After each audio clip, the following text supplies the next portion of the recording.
এই রাতের অন্ধকারে একা একা বসে কাঁদছেন কেন?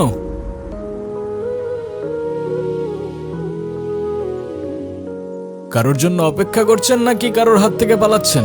তাতে আপনার দরকারটা কি? প্লিজ আমাকে একা থাকতে দিন তো।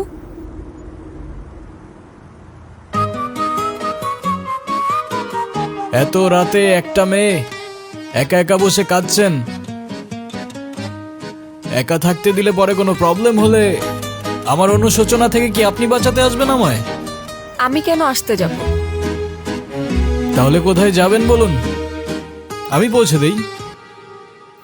জাহান্নামে। জাহান্নামে?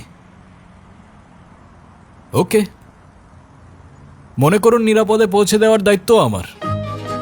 চলুন পৌঁছে দেই। মজা করবেন না তো? আমি একদমই মজা করার মুডে নেই।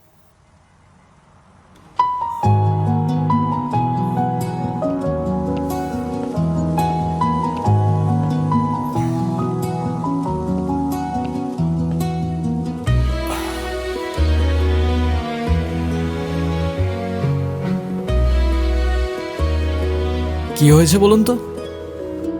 এত রাতে এভাবে একা বসে এমনি এমনি তো আর কান্না করছেন না। কিছু তো একটা হয়েছে আপনার। মা বাবা কেউ আমাকে বিশ্বাস করে না, সবাই আমাকে দোষারোপ করে। আমি কাউকেই কিছু বোঝাতে পারি না। মাঝে মাঝে মনে হয় এই পৃথিবীর কোথাও আমার জন্য এক ফোঁটাও জায়গা নেই। অদ্ভুত, আপনার কথাগুলো কেন যেন খুব রিলেট করতে পারছি আমি। আমি দেখি এই শহরে মানুষ মুখোশ পরে ঘুরে বেড়ায়, তবে আপনার ওই কান্না, সেটা অভিনয় হতে পারে না।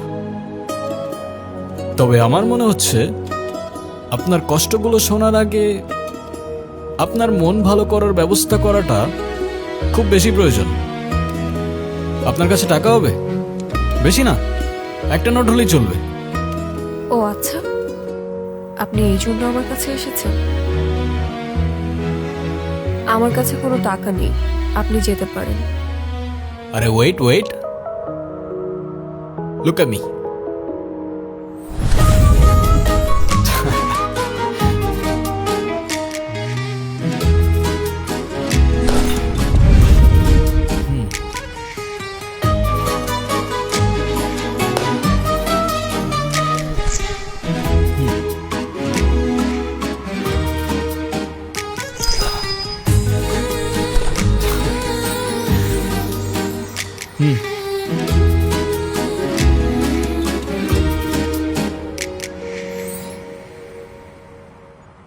আমার এই ব্যর্থ চেষ্টার জন্য না হোক, এই ফুলটার জন্য হলেও আপনার চোখ মুছে একটু হাসা উচিত।